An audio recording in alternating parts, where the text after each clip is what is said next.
फौजी किसे कहते हैं पता है? फौजी उसे कहते हैं जो अपनों से दूर, शहरों से दूर, कहीं एकांत जगह में रह रहा हो, उसे फौजी बोलते हैं, है ना? फौजी की लाइफ इतनी आसान नहीं होती है दोस्तों, ठीक है?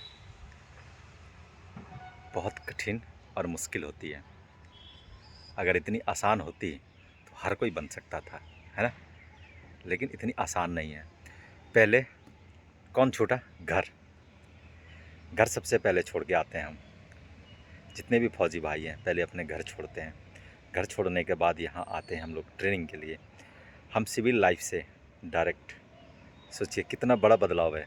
जो सुबह 7 बजे सो के उठता था, 8 बजे सो के उठता था, यहाँ आने के बाद 4:30 बजे जगना है। पहला बदलाव, बोलता है ना, बदलाव, परिवर्तन संसार का नियम है। उसी तरह परिवर्तन आपके लाइफ का भी नियम है। परिवर्तनशील अगर लाइफ रहेगा तो आपको दिक्कत नहीं आएगी। तो पहले सुबह का दिनचर्या बदला, फिर खाना पीना बदला। कहाँ घर में बने माँ के हाथों का खाना, बहन के हाथों का खाना, भाभी के हाथों का खाना मिलता था। यहाँ मेस का खाना बदल गया यहाँ पे, ठीक है? उसके बाद जो कभी खुद से कपड़े खुद का धुलाई नहीं करता था, वो आज यहाँ पे बूट भी पॉलिश खुद से करनी पड़ती है। वो भी ऐसी पॉलिश करनी पड़ती है, ऐसी चमकानी पड़ती है। हमारे उस्ताद बोलते थे कि चमकना ऐसा चाहिए, शीशे जैसा दिखना चाहिए, शक्ल दिखना चाहिए बूट में। बूट का जो टू होता है ना, उसमें शक्ल दिखनी चाहिए। तो वैसे बनना पड़ा और बनना पड़ेगा आपको। ट्रेनिंग ही वैसी होती है। उसके बाद नए दोस्त बने। जब तक ट्रेनिंग ग्राउंड में रहें नए दोस्त बने। वो दोस्त आज कहाँ हैं? दिखाई भी नहीं देते हैं। अगर सही मायने में बोला जाए दोस्तों, तो फौजी का असली मायने होता है त्याग। अगर आपके अंदर अगर त्याग की भावना नहीं है, आप अगर त्याग नहीं सकते हैं कुछ, तो जाहिर सी बात है आप फौजी नहीं बन सकते हैं, सोल्जर एक नहीं बन सकते हैं। ये सोल्जर बनने के लिए आपको त्याग की भावना बहुत ही ज़्यादा होनी चाहिए। बहुत ही ज़्यादा क्या, होनी ही चाहिए। त्याग एक इंसान को सोल्जर बनाता है। अगर आपके अंदर त्याग नहीं है तो आप सोल्जर नहीं बन सकते हैं। त्यागना हर किसी से नहीं होता है, लेकिन ये जो ट्रेनिंग जो होती है वो सब कुछ सिखला देती है। उस्ताद जब आते हैं, ट्रेनिंग इंस्ट्रक्टर जब हमें सिखलाई देते हैं, तो उस टाइम लगता है कि कितने हम लोग को कष्ट देते हैं, कितना डांटते हैं। लेकिन जब ट्रेनिंग जब ख़त्म होती है, समाप्त जब होती है, तब पता चलता है उस्ताद क्या थे हमारे लिए। वो एक हमारे लिए जीवन के मार्गदर्शक गुरु,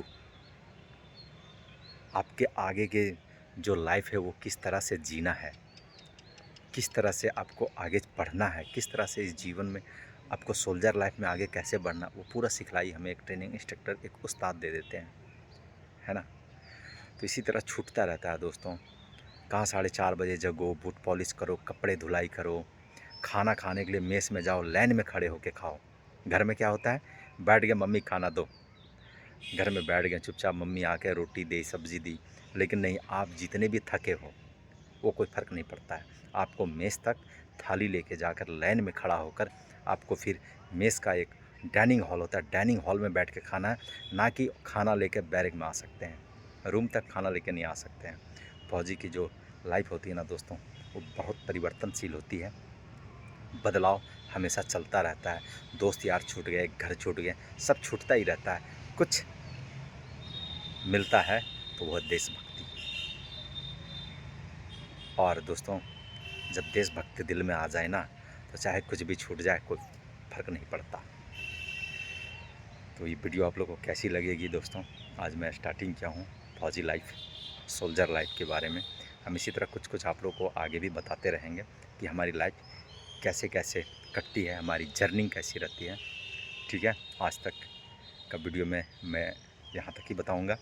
नेक्स्ट वीडियो में मैं फिर कुछ बताऊँगा दोस्तों, आगे हमारी लाइफ और कैसे कैसे चलती है। आप लोग हमेशा खुश रहें दोस्तों, और आप लोग अपने घर परिवार के साथ हैं तो खुश रहें और घर परिवार के साथ अच्छे से रहें। जय हिंद दोस्तों सभी।